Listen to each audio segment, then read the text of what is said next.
En este espacio se habla de la propiedad privada, del Estado de Derecho, de la economía de libre mercado. Se habla de principios y funciones de la libertad en todos los ámbitos de la vida nacional. Aquí se habla libertad. RCR presenta Aquí se habla libertad con Víctor Maldonado. Build a fire and gather round the tree. Fill a glass and maybe come and sing with me.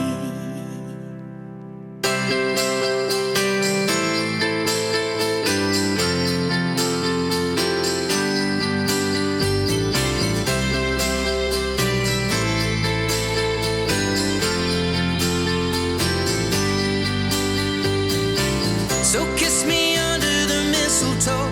Pour out the wine, let's toast and pray for December snow. I know there's been pain this year, but it's time to let it go. Next year you never know. But for now, Merry Christmas. We'll dance in the kitchen while embers glow. We've both known love, but this love we got is the best of all. I wish you could see it through my eyes, then you would know. My God, you look beautiful.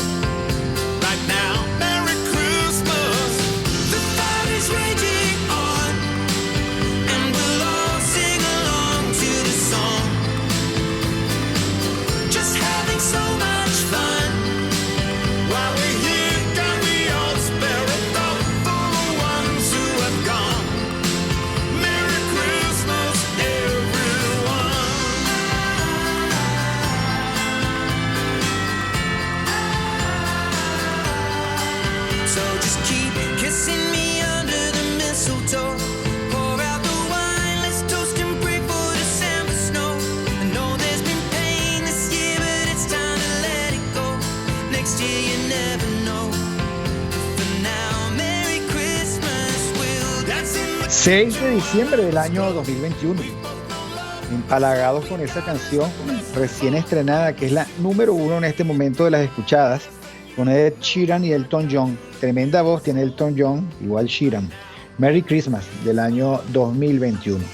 En YouTube está el video oficial, muy divertido, y bueno, nosotros seguimos en onda navideña, tal y comprometimos. Hoy celebramos el día de San Nicolás de Bari. Finalmente, digamos, toda la leyenda de San Nicolás tiene que ver con este santo.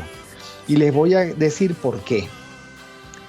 Es un santo del siglo IV, obispo de Bari, y esta es la leyenda originaria. Elevado a la dignidad episcopal por sobrenatural inspiración de los obispos reunidos en concilio, el santo pastor se dedicó a su grey, distinguiéndose sobre todo por su gran caridad.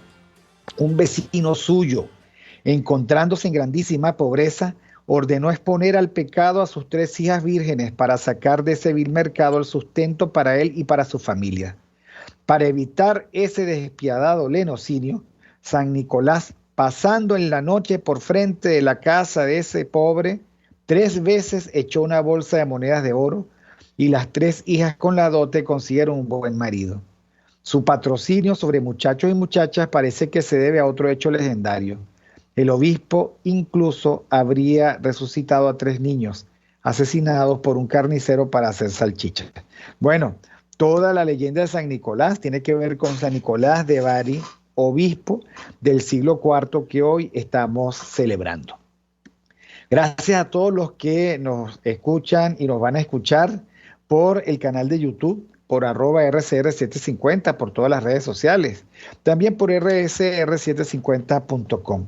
Gracias a Jaime Nestares en la dirección general de la estación, a Willy Sarcaya en la gerencia de producción, Catherine Manzano, auxiliar de San Nicolás, asistente ejecutiva del Niño Jesús, productora de este programa, encargada de los tapabocas que combinan, y además, digamos que a veces hasta nos da una galletica de Navidad. Catherine Manzano, nuestra gran productora. José Gregorio González, el zar de los controles. Allí todo está perfectamente bien montado, gracias a José Gregorio. Helen Machado en la lectura de las noticias y Génesis Rodríguez en la producción de contenido. De nuevo a todos, buenos días. Está lunes navideño, el lunes primero de la segunda semana de Adviento. Y bueno, ya estamos aquí, Alexander Campos. ¿Cómo estás, Alexander? Suele Saludos, estar, Alexander. Ahí está. saludos, ¿cómo les va? Y nuestra Andrea Rondón, A Rondón 75. Andrea hoy nos viene a conversar de un libro nuevo, ¿no? Este es el último libro de Vargas Llosa, Andrea, sobre Borges. Cuéntanos. Sí, este libro que quería comentarlo por dos situaciones que me han generado el libro.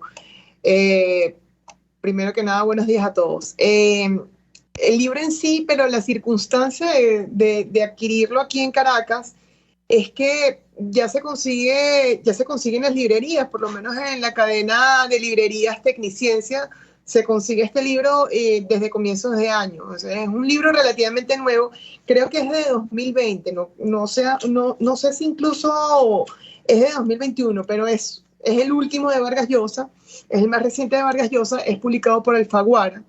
Se llama Medio siglo con Borges y es una mirada al autor argentino a través de los ojos del Premio Nobel de Literatura del año 2010. Es interesante porque te permite conocer un poco más de Vargas Llosa y también de Borges. De hecho, al principio del libro, que es una recopilación de notas y entrevistas que hace Vargas Llosa a lo largo de 5 décadas a Borges. Tuvo oportunidad de hacerlo en 3 o 4 ocasiones en distintos lugares, en Buenos Aires, en París, etcétera, ¿no? Y claro, y obviamente las notas están desde finales de los 70, en los años 80, bueno, en la época en la que tenemos a Borges, ¿no? Y son sus lecturas en los años 50 de Borges, así que estamos leyendo a alguien que profesa una profunda admiración por la obra de Borges y la conoce muy bien. Él al principio es como, son artículos, por así decirlo, es una compilación de artículos, pero al principio abre como con una especie de poema o una declaración de admiración, de respeto hacia Borges, en el que nos permite conocer aún más a Borges, ¿no? Desde su rechazo al costumbrismo, su rechazo de colocar la literatura al servicio de una religión, recordemos que él era agnóstico, al servicio de una determinada ideología. Eso no significa que él no fuera político en algún sentido, él podía desdeñar de la política, eso no lo hacía apolítico. De hecho, su rechazo hacia las ideologías, en el caso específico de Borges, por ejemplo, hacia el peronismo, supone una profunda posición política, ¿no?, al respecto. Hay una parte... Sí, lo que uno ve en Borges es una suspicacia siempre contra el gobierno, ¿no?, contra el poder concentrado, y una actitud muy cínica con todo eso, pues, ¿no? No era fácil, y yo creo que él pagó un costo altísimo precisamente por sus posiciones frente a los gobiernos. No era fácil no ser peronista en Argentina. No es fácil no ser peronista en Argentina, lamentablemente. Sí, no, y hoy en día, pero hablemos de no ser peronista en los años 30, cuando no se ha descubierto realmente lo que significa ser, lo que significa el grave daño que significó el peronismo para Argentina, ¿no? De hecho, él tenía un cargo muy menor en una biblioteca municipal, auxiliar incluso, y a él lo degradan por su posición política. En aquel momento él era afín con los aliados, estamos hablando de la Segunda Guerra Mundial. El peronismo al principio se identificó con el régimen nazi y con Mussolini, eso hay que recordarlo, y por ser él afín a los aliados, a él lo degradan a inspector de gallineros, una persona que vive o vivía, respiraba con cultura, literatura y libros, ¿no? Eso tiene un golpe fuerte, o sea, no es solamente una degradación de cargo, sino te estoy quitando de este mundo de libros y te estoy colocando en algo sumamente menor, práctico, si lo quieres ver del modo, o sea, un ensañamiento contra la persona, ¿no? Y quiero leer uno de estos extractos de este poema de Vargas a Borges para entender quién era Borges, ¿no? No solamente este genio de la literatura que es anterior a los autores del boom latinoamericano, representado en Vargas Llosa y en Gabriel García Márquez, digamos, es el padre de ese boom latinoamericano. Él señalaba, era un aristócrata, algo anarquista y sin dinero, un conservador, un agnóstico, obsesionado con la religión, un intelectual erudito, sofista, juguetón. Hechas las sumas y las restas, el escritor más sutil y elegante de su tiempo, y probablemente esa rareza, una buena persona.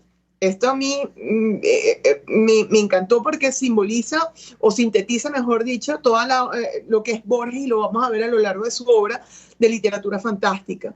Lo que me lleva a lo siguiente. Vargas Llosa en los siguientes capítulos señala por qué hace un libro es declarar su admiración hacia un escritor que no necesariamente es afín con él. De hecho, no son nada afines. Mientras Borges se va por la literatura fantástica, por los cuentos cortos, recordemos que él no escribió novelas, sino cuentos cortos, Vargas Llosa se define como un autor intoxicado, así mismo utiliza esas palabras, intoxicado por la historia, intoxicado por la política y su tiempo, y autor de obras de largo aliento como las novelas. Sin embargo, a pesar de estar tan distantes en cuanto a la forma de aproximarse a la literatura, en cuanto a los temas, por ejemplo, Vargas Llosa muestra un claro compromiso político en su obra. También le llama la atención el erotismo. Recordemos Travesuras de la Niña Mala. Borges, él rehuye el tema del sexo en su obra porque en la vida real él temía al sexo, y rehuye en su obra en la política, y sin embargo tenía una posición política. Y hay un capítulo que yo recomiendo enormemente, que es Borges y la política, en la que entiendes a Borges en dos tiempos.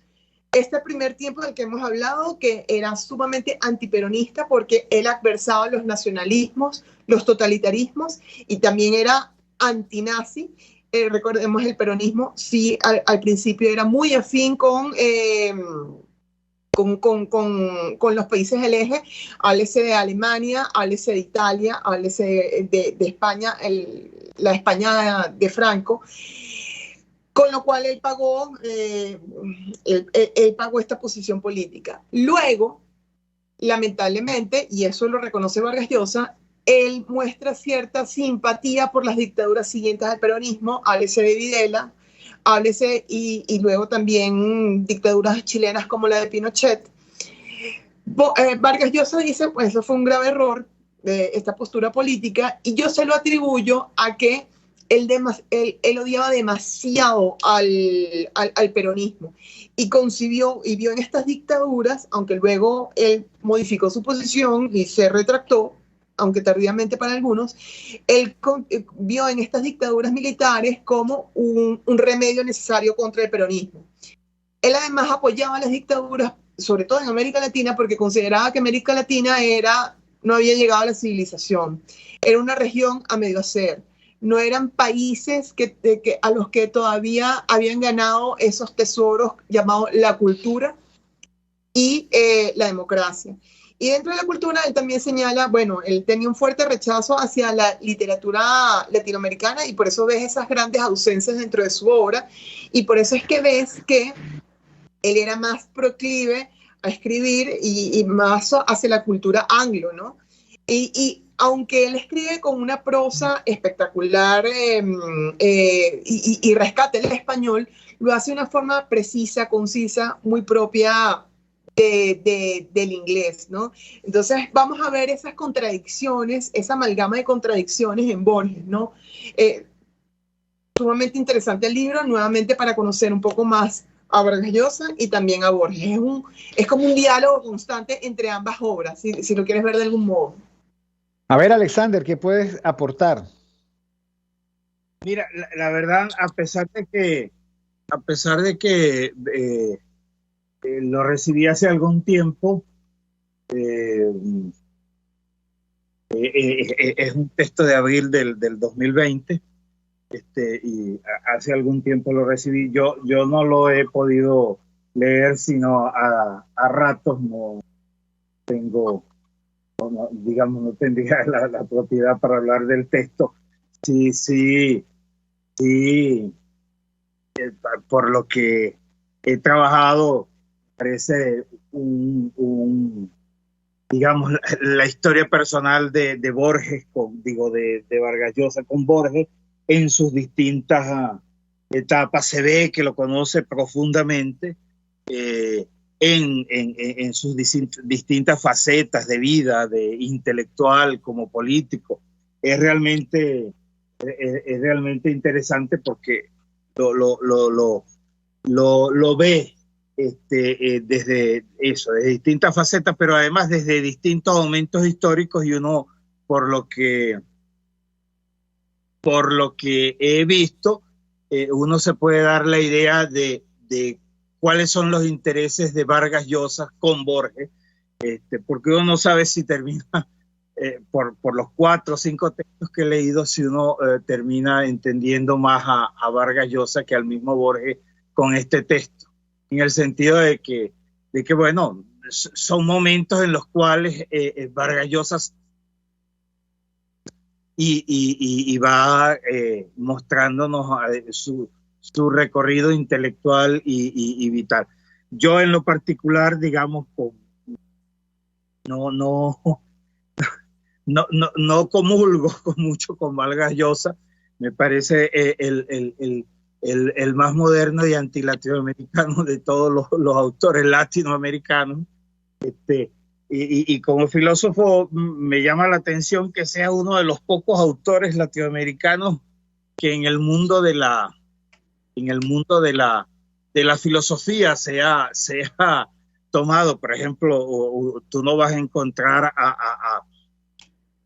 en Foucault ningún autor latinoamericano, solo Vargas Llosa, y digo solo Borges, y efectivamente porque es el que más se parece a ellos de todos nosotros. O sea, quizás por eso siento un poco casi a veces de antipatía hacia el autor, pero bueno, la verdad que también por lo poco que he leído, 4 o 5 textos, me parece un texto maravilloso de los que siempre nos acostumbra Vargas Llosa. Y de los que siempre nos trae a colación Andrea. Bueno, Andrea, ¿algo más que decir sobre el texto? Que se consigue en Caracas, ya lo sabemos. Sí, se consigue en Caracas. De verdad, a mí siempre me causa sorpresa que Jorge Luis Borges, sea tan poco conocido aquí en Venezuela. Es un autor que ciertamente no es fácil. De hecho, él admite que que él escribía para él y para unos pocos amigos escritores tan eruditos como él. Así que, por supuesto, no es fácil, no es un autor de fácil lectura, si lo quieren ver de algún modo, pero es un autor exquisito que me parece increíble que no se lea. Es un autor al que hay que leer. En estas librerías que le comento, han renovado el stock de los libros de Borges, de los cuentos de Borges. Se los recomiendo ampliamente. Lean a Borges. O sea, leer un cuento diario de Borges es ganar en muchos sentidos. Y así evitamos algunas cosas adicionales. O sea, yo soy fan de Vargas Llosa en la literatura y soy mucho más fan de Borges que incluso Vargas Llosa en la literatura. Lo recomiendo ampliamente. Bueno, muchísimas gracias, Andrea Rondón, @Rondón75, y esta recomendación que vale la pena tomar en cuenta. Vargas Llosa y Borges, y se consigue. Gracias, Andrea. Nosotros vamos un momentico al corte y ya regresamos con Alexander Campos y las crónicas del Desmadre Nacional. Cuídense.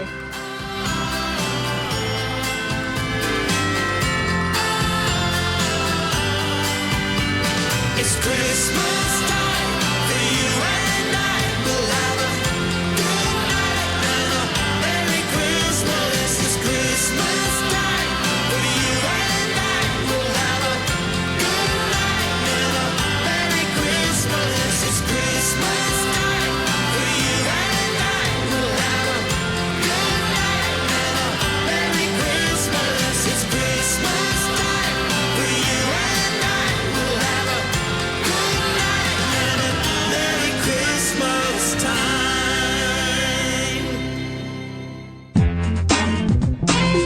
Aquí se debaten temas de interés nacional e internacional. Aquí se habla libertad con Víctor Maldonado. Solo por RCR.tv, la radio que se ve. Ideas para alcanzar un país con libertad económica, democracia política y seguridad jurídica. Aquí se habla libertad con Víctor Maldonado. Solo por RCR.tv, la radio que se ve.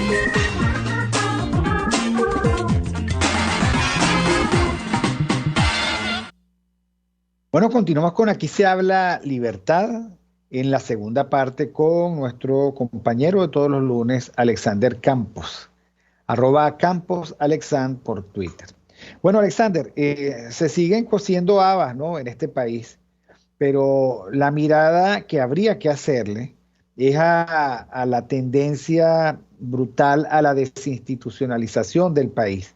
Un país que carece de Estado de Derecho, ya lo sabemos. Un país que, por otra parte, todo el mundo quiere interpretar la ley que no existe, pero siempre a su favor. Un país de caudillos que no reconocen responsabilidad ni asumen las consecuencias de sus propios actos. Un país con un régimen atroz, además que actúa con desparpajo, y un país que mira con asombro que estas cosas ocurran y que ve cómo se va por el caño una oposición que no encuentra su sitio y que definitivamente todos los días es sometida al escarnio de su propia inacción y además de su propia ingenuidad. ¿Qué puede decir al respecto? No sé si está con nosotros Alexander Campos en este momento.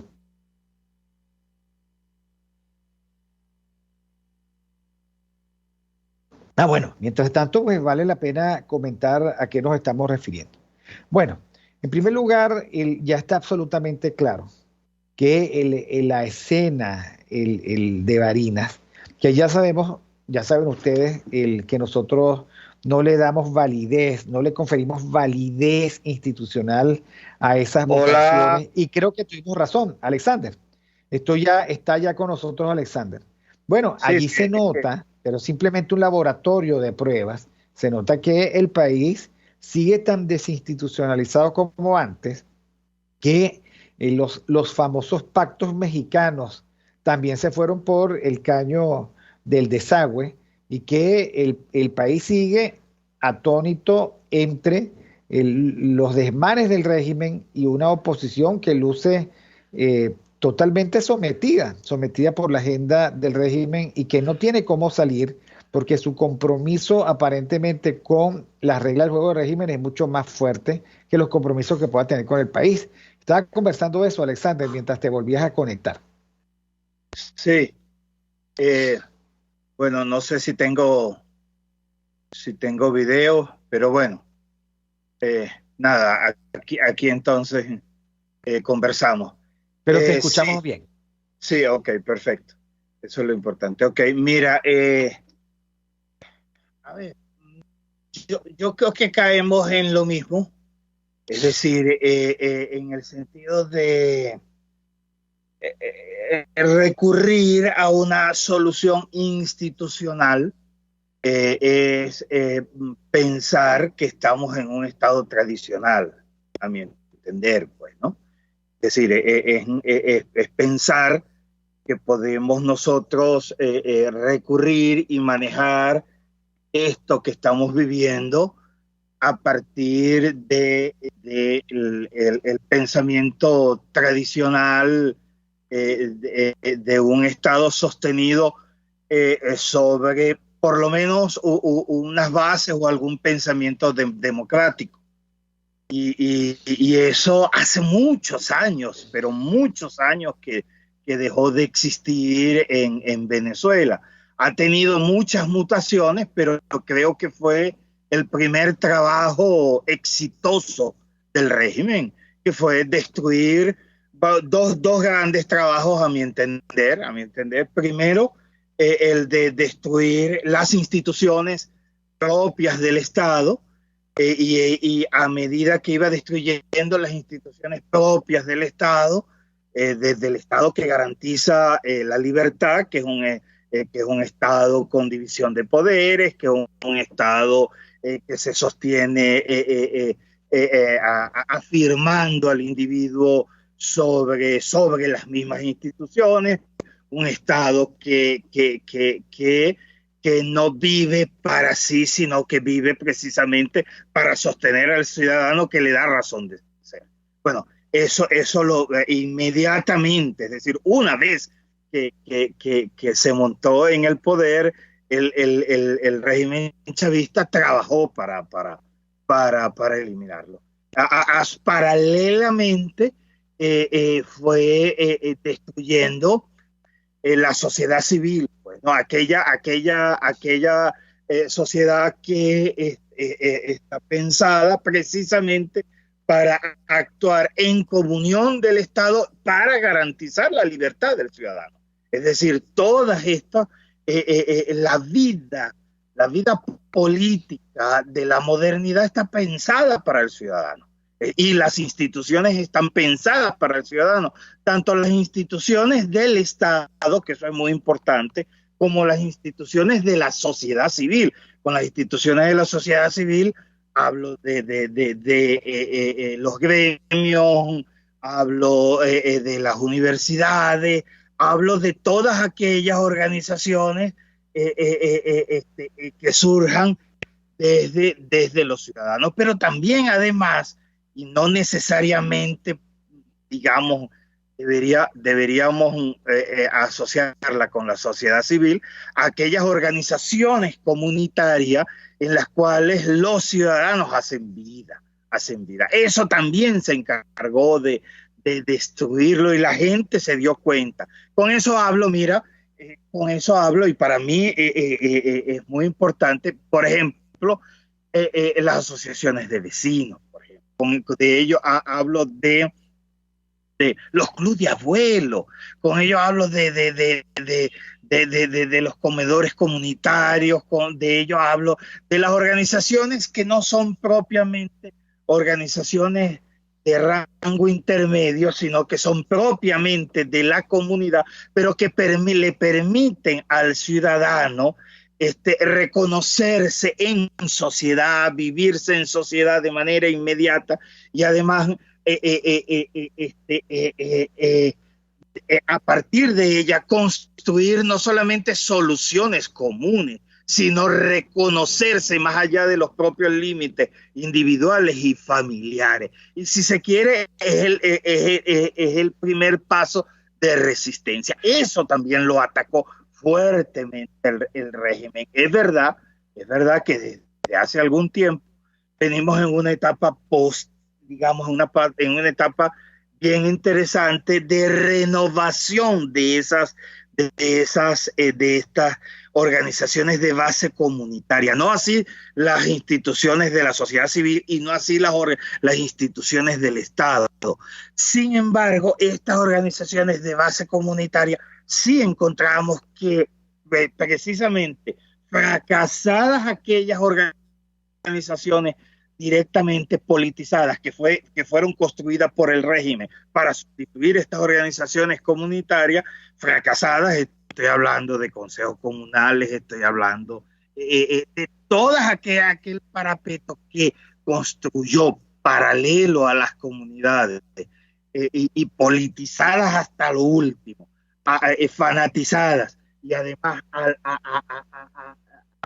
a la orden del régimen, fracasada ellas, pues viene resucitando aquello y a mi entender, como piso político necesario y urgente para la reconstitución de la democracia, para el ataque, ojo, y uso esta expresión en el correcto, digamos, sabiendo qué es lo que estoy usando, en el ataque ante el totalitarismo, evidentemente sin armas ni nada por el estilo, pero vaciando de contenido al totalitarismo donde le duele profundamente, donde la dominación adquiere distintos matices que es en las comunidades. Pero bueno, Lo que pasa es que precisamente cuando hay unos eventos como estos que estamos viviendo, en los que se ve claramente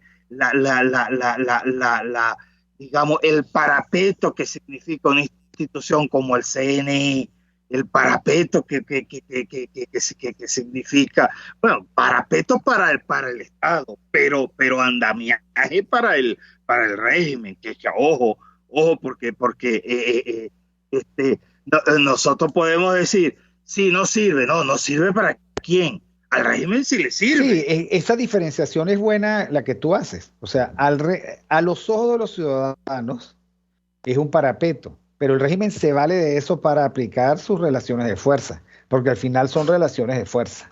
Al final, Y para digamos, legitimarse.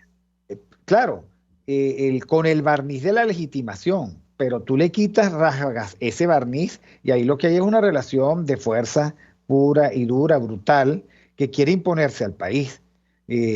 Lo sorprendente es que nadie se dé cuenta. Lo sorprendente es que la oposición juegue a eso, ¿no? Dejémonos de eufemismo. No es que intenta, lo logra. Hasta ahora lo ha logrado. No, yo entiendo que cae antipático, pero digamos, a los que a los que apostaron por las elecciones, bueno, el CNE les impuso no solamente que les quitó a Superlano, sino que les quita a la esposa de Superlano y manda a repetir las elecciones en sus condiciones, y no hay manera de que eso no se imponga. Claro, entonces, ahora también la otra parte debería darle vergüenza que su gran solución política sea la esposa del tipo, ¿no? O sea, unos y otros hacen todo lo posible para realizar este esquema de dominación que tú nos estás planteando. Porque Víctor, son soluciones desvergonzadas que no cuentan con el respaldo popular. La gente dice, ¿sabes qué? Si esta es tu solución, gracias. Ok, pero a otra cosa. Yo creo, Víctor, es que caídos en el barranco, es decir, asumido el barranco del CNE con sus soluciones, o más bien el barranco de las elecciones, o más bien el barranco del régimen, porque las elecciones son la propuesta del régimen, caído ese barranco, es decir, aceptado que ese es el camino, un camino que es un desbarrancadero.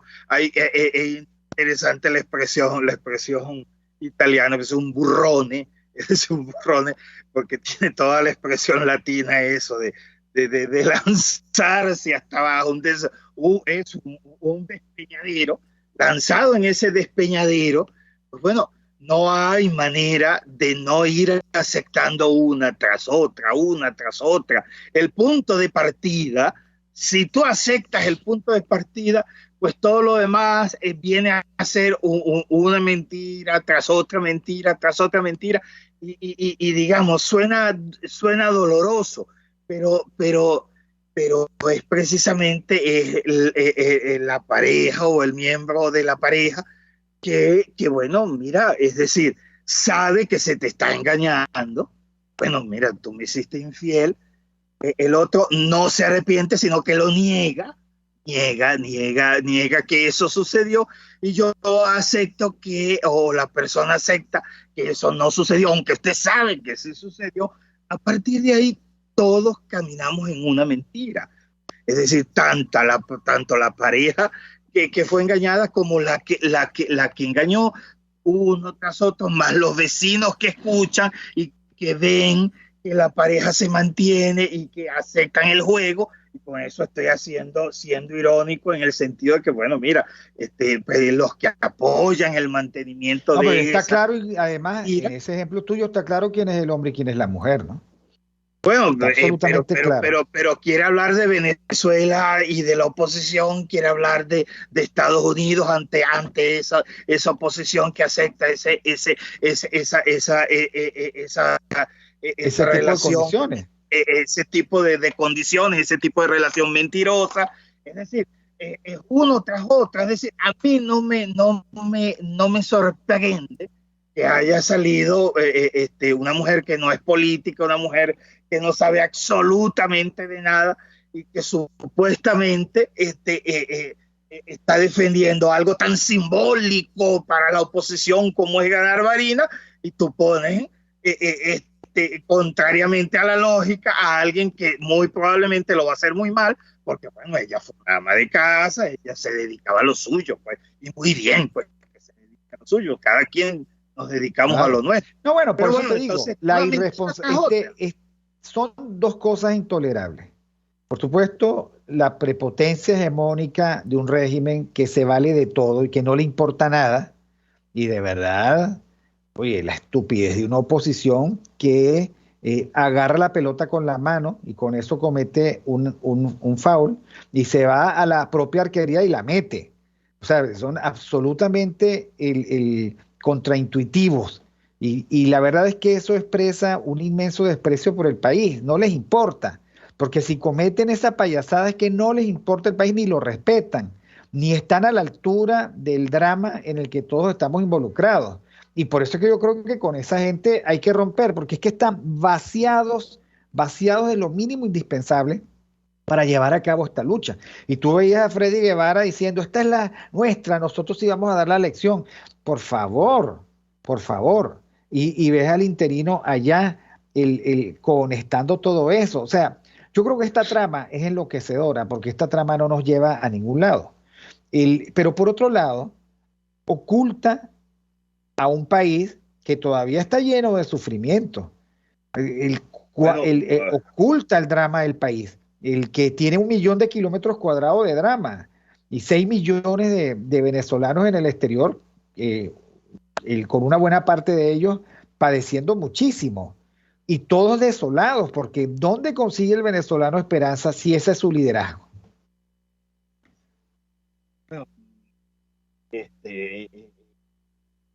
Al igual, yo retomo la última parte de tu intervención para unirla con lo que venías diciendo, en el sentido de que no podemos esperar que la situación venezolana cambie si el origen de la situación permanece. No podemos esperar que la consecución de esta estrategia fallida desde el origen, al no entender el sentido de las elecciones en las propuestas totalitarias, sino pegarlas de esa manera, tampoco podemos esperar ningún cambio. Es decir, mientras nos mantengamos en esta lógica electoral democrática en una realidad no solamente dictatorial sino totalitaria, todo va a seguir igual, porque no va a haber forma de romper. Es decir, mientras sigamos con elecciones, contando votos, me faltaron 1000, me sobraron 1000, debió ser más personas, menos personas, no vamos a hacer con esto, porque bueno, por el sencillo hecho de que en las instituciones del Estado democrático no se encuentra en el poder. En el poder, en la lógica totalitaria, no se encuentra allí. Hace tiempo fue desplazado. Y si además de eso, además de la lógica totalitaria, tienes una trama criminal que sostiene la lógica totalitaria, menos lo vas a encontrar. Entonces, bueno, pues, y eso lo uno a lo que estabas comentando sobre lo de seguimos igual. Yo vengo de cerrar una investigación de campo que voy a presentar a la Unión Europea y al cuerpo diplomático en enero del año que viene sobre el estado de la emergencia humanitaria compleja en 9 estados del país. Y yo lo que no puedo dar detalles porque, digamos, ahorita estamos en plan de de lectura de los datos, pero lo que hasta ahora tenemos en el país es un auténtico drama, absolutamente un drama completo, a punto de hacer eclosión los pocos diques que en año y medio se fueron montando, con diques, más diques pegados con saliva de guaro, decimos en Venezuela, o pegados con ágave, es decir, una cosa grave, pero a punto totalmente, porque bueno, es decir, no solamente el desempleo es galopante, sino que se le están añadiendo cosas graves, como por ejemplo, había una sensación de que estaba bajando la violencia, en cuanto al número de asesinatos en el país había bajado, aunque se mantenía en auge el robo a mano armada, especialmente los robos comunitarios, el llamado raterismo. Sin embargo, el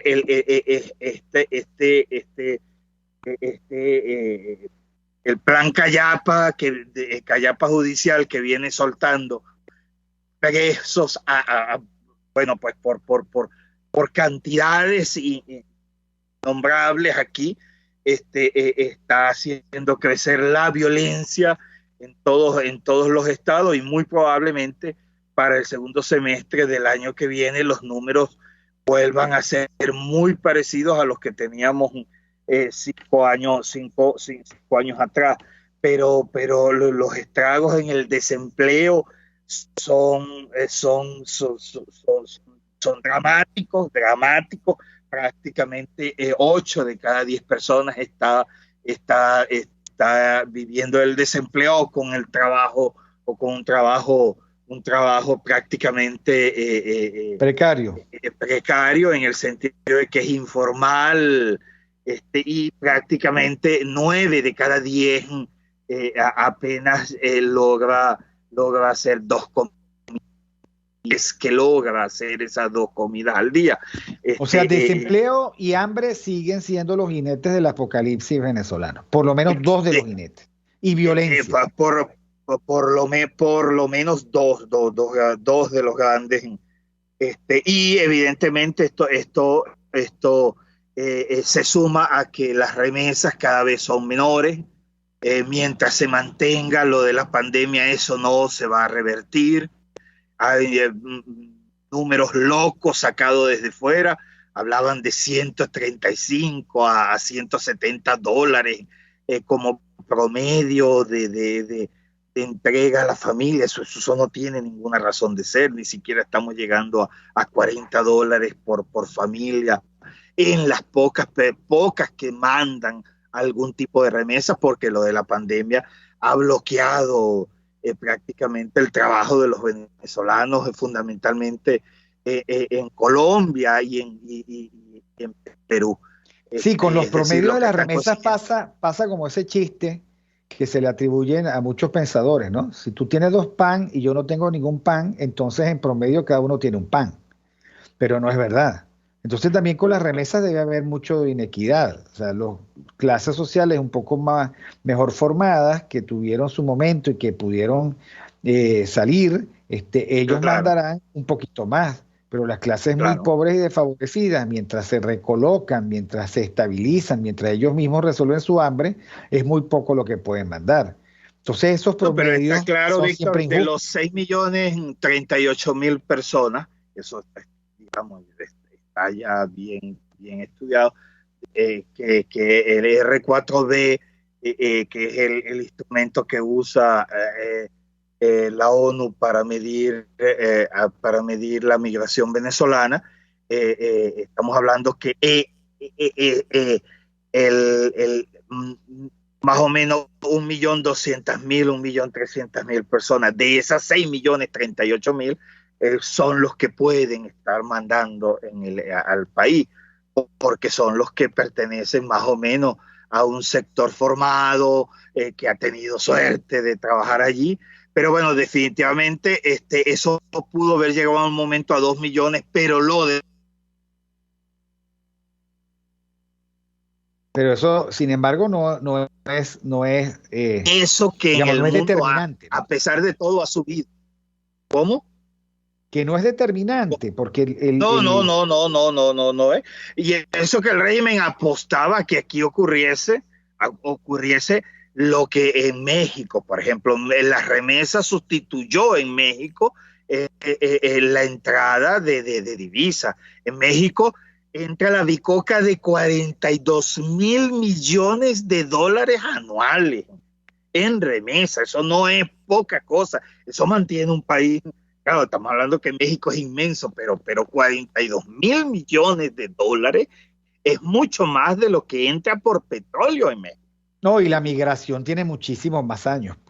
Y hay ciudades norteamericanas completas marcadas por la migración mexicana. No es el caso venezolano, todavía. No es el caso venezolano. Ahora, también digamos que entonces la peor de las pobrezas es de aquellos que están desempleados y con hambre, sometidos a violencia, que además no migraron, que no tienen ninguna esperanza de remesas, ¿no? No tiene ninguna esperanza y están, digamos, sencillamente procurando irse en algún momento. Lamentablemente, el año 2022 para Venezuela estará marcado por una gran movilización, tanto interna como externa. Los estudios que estamos haciendo de la migración interna en Caracas nos demuestran cómo la gran mayoría de todos estos bodegones, estos grandes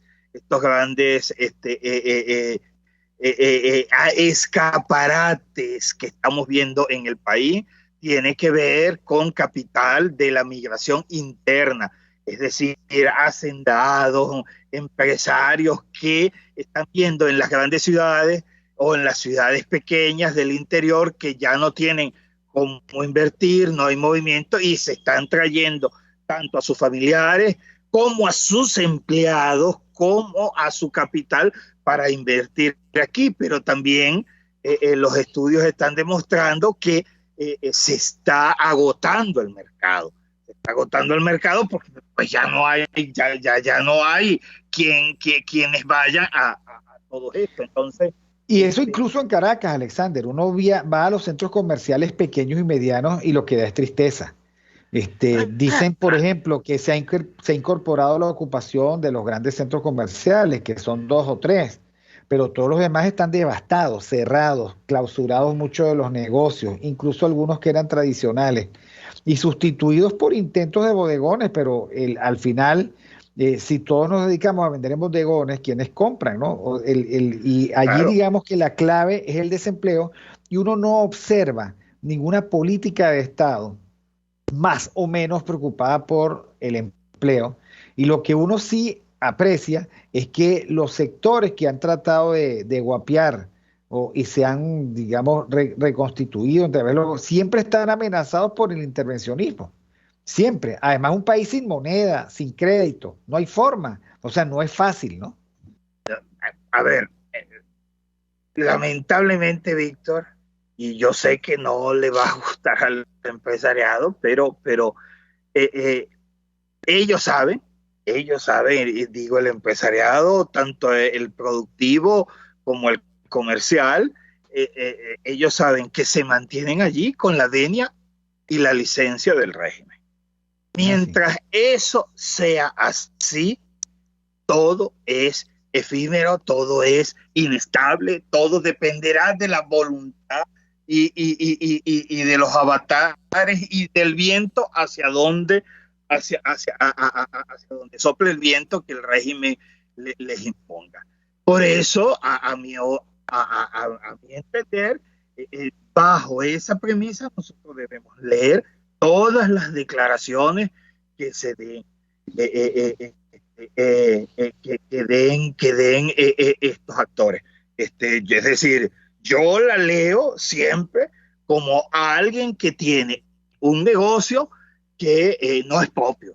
Es decir, alguien que tiene un negocio que con toda la buena voluntad del mundo, yo no la niego, es decir, ellos quieren seguir adelante como todos queremos seguir adelante, pero bueno, para seguir adelante tiene que seguir en ciertas condiciones. Entonces, no vengas a pontificar porque te conozco, no vengas a estar moralizando porque te conozco.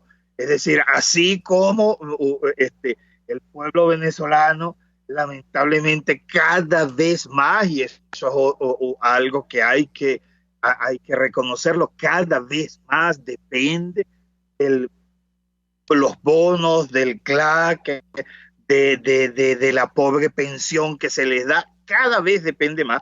Es decir, mientras menos dependa del trabajo productivo propio, de las remesas que le dan cierta independencia, sino de los 7 bolívares de la pensión, de los bonos que podrán llegar a unos 20 y de las bolsas CLAC, bueno, así depende. Usted para mantener un cuerpo empresarial y para mantener un aparato productivo que subsiste por la venia de quien que te deja importar, de aquel que te deja transitar, de aquel tu mercancía por el ¿Qué es el verdadero por el dueño país. del negocio? ¿Qué es el verdadero Bueno, dueño entonces del negocio?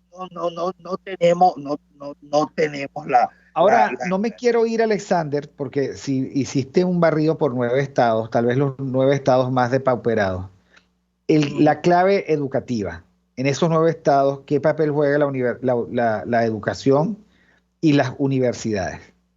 Bueno, mira, lamentablemente, aunque el reinicio a clases significó como un nuevo aire, digamos, especialmente para los niños que estaban, digamos, encerrados en su casa, sin posibilidad de algo, y también significó la posibilidad de las madres de alguna manera, digamos, de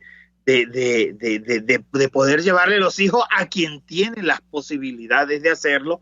Sin embargo, lo que tú encuentras es que la mayoría ni siquiera pudo llevar a los chamos. Llevar a los chamos, comprarle lo mínimo necesario para poder digamos, tener cierta... Mire, algunos te dicen, le puede comprar un lápiz, un sacapunta y un cuaderno. Es lo único que pude comprarlo. Y no hubo forma, y esa es la constante. La constante es que los niños volvieron a clase sin lo necesario, sino la buena voluntad de la mayoría de nuestros maestros, y con mucha ausencia del personal educativo, sustituyéndolo con exalumnos de esos centros educativos. Todo eso va a traer sus consecuencias, porque aunque ellos con el mayor de las disposiciones quieran reemplazar al docente preparado, no tiene la suficiente formación académica para hacerlo. Y sobre todo, digamos, todos los implícitos que se transmiten desde un maestro bien formado en términos de principios, de valores, de forja del carácter. Y de habilidades, Víctor. No, de habilidades, no es lo mismo que tú puedes saber cuánto es 2 por 2 y cuánto es la tabla, pero eso no implica que sepas llevárselo a un niño y sepas transmitírselo a un niño. Así es. Bueno, Alexander, seguimos, digamos que escribiendo páginas de nuestra crónica del desmadre nacional. Gracias por esta nueva oportunidad el 6 de diciembre del año 2021. Gracias a Jaime Nestares en la dirección general de la estación, a Wilip Sarcaya en la gerencia de producción, Catherine Manzano en la producción, José Gregorio González en los controles, Helen Machado en la lectura de noticias y Génesis Rodríguez en la producción de contenidos.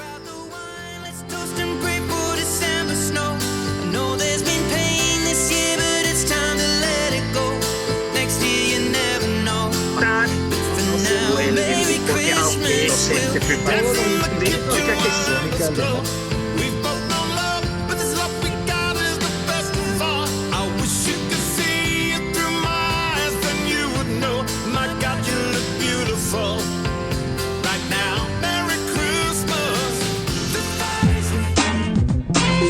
RCR presentó Aquí se habla libertad con Víctor Maldonado, solo por rcr.tv, en Twitter y Periscope, @RCR750, la radio que se ve.